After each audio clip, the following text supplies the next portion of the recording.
Hi అండి, అందరికీ నమస్కారం. ఎంఎస్ ఈజీ రెసిపీస్కి స్వాగతం అండి. ఈరోజు ఈ వీడియోలో సమ్మర్ స్పెషల్ అయినటువంటి రవ్వ వడియాలు చేయడానికి ఈజీగా ఎలా చేయాలో చూపిస్తున్నానండి. దానికోసం మందపాటి బౌల్ అంటే నేను కుక్కర్ తీసుకున్నానండి. మరి రవ్వకి సూజీ రవ్వ అంటారు కదండి, అది 1 రవ్వకి 8 వాటర్ పోసుకోవాలి. 8 వాటర్ పోసుకొని స్టవ్ హైలో పెట్టేసుకొని ఆ కుక్కర్లో వాటర్ పోసేసి మరి మూత పెట్టి అలా పెట్టాలండి.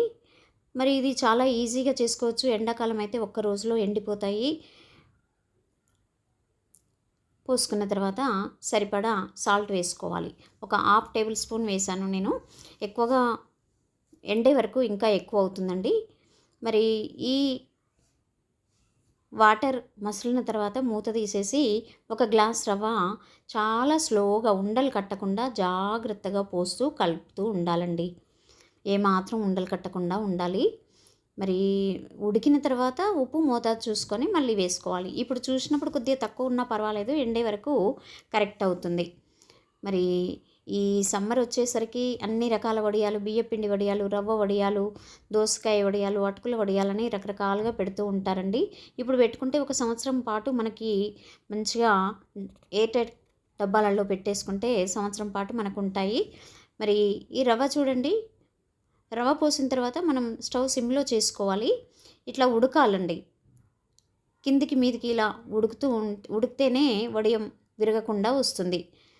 ఇలా ఉడికిన తర్వాత స్టవ్ బంద్ చేసి అలా పక్కకు పెట్టేసుకొని చల్లారనిచ్చుకోవాలి.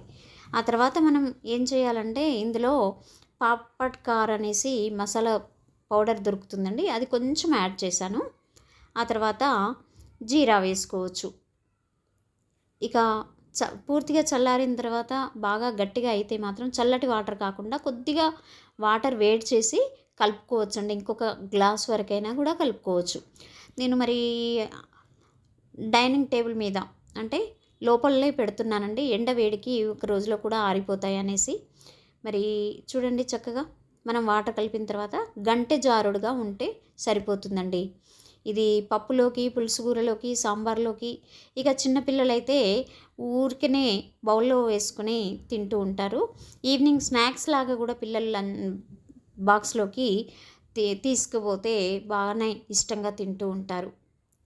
కొద్దిగా కష్టం అనుకోకుండా ఈ సమ్మర్లో ఒక 4 రోజులు కష్టపడితే సంవత్సరం పొడుగుతా మనం ఇంట్లో పెట్టుకున్నటువంటి వడియాలను ఉపయోగించుకోవచ్చు. చూడండి ఎలా చిన్న చిన్న స్పూన్తో పెట్టేసుకుంటే ఈ విధంగా అయ్యాయి. ఈ ఎండ బాగా ఉంటుంది కాబట్టి ఒక్క రోజుకు ఇలా ఆరిపోయాయండి ఫ్యాన్ గాలికి. తర్వాత వడియం పెట్టిన క్లాత్ అడుగు నుండి కొన్ని నీళ్లు చిలకరించాలండి, కొద్దిగా క్లాత్ తడిచేంత వరకు. చూడండి, చక్కగా కొద్దిగా క్లాత్ నానిందంటే వడియం చక్కగా ఈజీగా వస్తుంది. వీటన్నింటినీ కూడా ఒకటి ఒకటి తీసుకుని ఇలా బేసిన్లో వేసుకోవాలి. ఇలా కాకుండా కవర్ మీద కూడా పెట్టుకోవచ్చండి, క్లాత్ మీద అయినా కూడా పెట్టుకోవచ్చు, ఎలా వీలైతే అలా. ఇది కొంచెం తీయడం కష్టం అనిపిస్తే మాత్రం మందపాటి కవర్ తడిచేసి కవర్ మీద పెట్టేసుకున్నా పర్వాలేదు, ఈజీగా లేచి వస్తాయి ఒక్క రోజులో. ఈ విధంగా అన్నింటినీ కూడా తీసేసుకోవాలండి. తీసుకొని మళ్ళీ ఒకరోజు బయట ఎండకు ఆరబెట్టేసుకోవాలి. ఒకరోజు సరిపోదు అనుకుంటే ఇంకొక రోజు కూడా మనం ఎండకి గలగలా అనే విధంగా వడియాలు ఎండబెట్టుకోవాలండి. ఇలా చక్కగా ఆరిపోయాయి, ఎండిపోయాయి కూడా ఈ విధంగా అయ్యాయి. వీటిని మనకు అవసరం ఉన్నప్పుడు కొన్నింటిని గోలించుకోవాలి. ఒక డబ్బాలో గాలిపోకుండా ఉండే డబ్బాలో పోసుకొని గట్టిగా మూత పెట్టుకుంటే సంవత్సరం పాటు మనకు నిల్వ ఉంటాయి.